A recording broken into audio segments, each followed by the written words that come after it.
The hum of the generator was a dull drone in the background, a familiar soundtrack to life in IKEA GRA. But that day, it could not drown out the sound of Amaka's quiet sobs. Her hand, usually so warm and confident, trembled in mine. My father, Baba Segun, sat opposite us, his face a mask of stern concern, still mid-sentence. His words, sharp and unyielding, had cut through the air and through Amaka like a hot knife through butter. I held her, my fiancée, the woman I loved more than life itself, and my mouth was a dry, empty cave. I said nothing. That silence, I knew even then, would haunt me. It was just 1 week until our wedding. 1 week! We had planned everything, from the traditional engagement in Ibadan to the white wedding here in Lagos. 3 years we would been together. 3 years since I met Amaka, a force of nature, radiating joy even when the world tried to dim her light. When she got the diagnosis, that rare, aggressive cancer, my world tilted, but it never broke. I was her rock. I was there, every hospital visit, every weary night, every hopeful morning. I swore I would never leave her side. But in that moment, in my father's living room, I betrayed that promise with my silence. Baba Segun always had an opinion about everything, especially health. He believed in holistic everything long before Amaka's illness. From the beginning, he would been dishing out unsolicited advice, herbs, diets, exercise regimens. At first, I thought it was just his way of showing he cared. Amaka, ever gracious, even tried some of his suggestions. But as her condition worsened, as the relapses hit, his advice became more like accusations, thinly veiled beneath a veneer of concern. He would told her just the day before that her alternative treatment was not going to work and only sell hope. He would dismiss her doctors, her specialists. But the worst came after Amaka told us about the doctor's latest prognosis, maybe only 2 or 3 years left. She was devastated. And my father, he looked her dead in the eye and said, "I saw you running only 15 minutes a while ago. No wonder the tumor came back."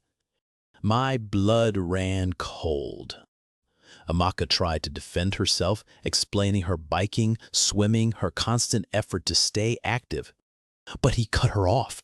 "You never done deeper enough, just like the sport." The implication was clear. It was her fault, her lack of effort, her choices. That was it. That was the moment her tears broke free, a torrent that washed away her composure. "It is not my fault," she choked out. My father, unyielding, simply stared back. "It is partly your fault." My father's words were a physical blow to her, to both of us. But only Amaka felt it enough to react. She pulled her hand from mine, a raw, wounded animal. "I cannot take this anymore." She stood up, a fierce dignity in her movements despite the pain. She walked towards the door, her back ramrod straight.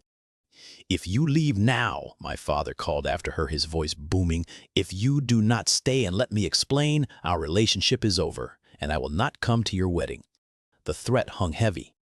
I watched her hesitate for a fraction of a second, then open the door and walk out. The heavy mahogany door clicked shut, sealing her departure, sealing my failure. The silence that followed was suffocating. Worse than the generator hum, worse than the Lagos traffic outside. It was the sound of a heart breaking. My heart. My father sat there, unfazed, as if he had not just shattered everything. He cleared his throat, picked up a newspaper. As if nothing. I stared at the empty space where Amaka had been.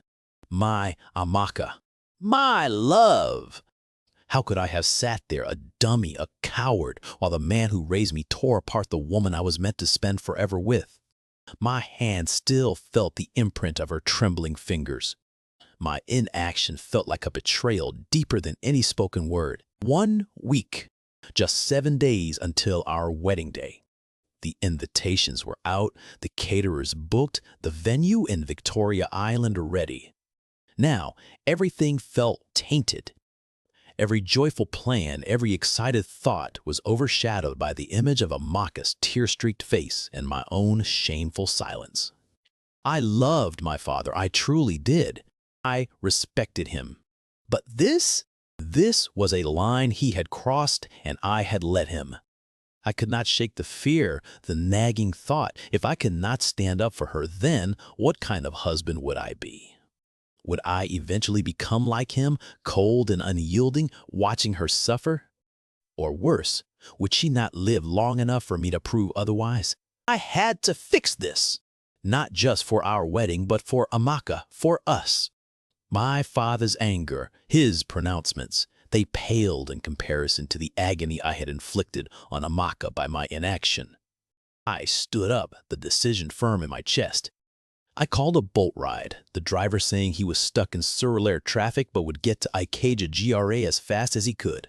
I needed to get to her. I needed to look her in the eye and tell her why I froze, even though there was no good reason. I needed to tell her that I would always choose her. Even if it meant defying the man who gave me life.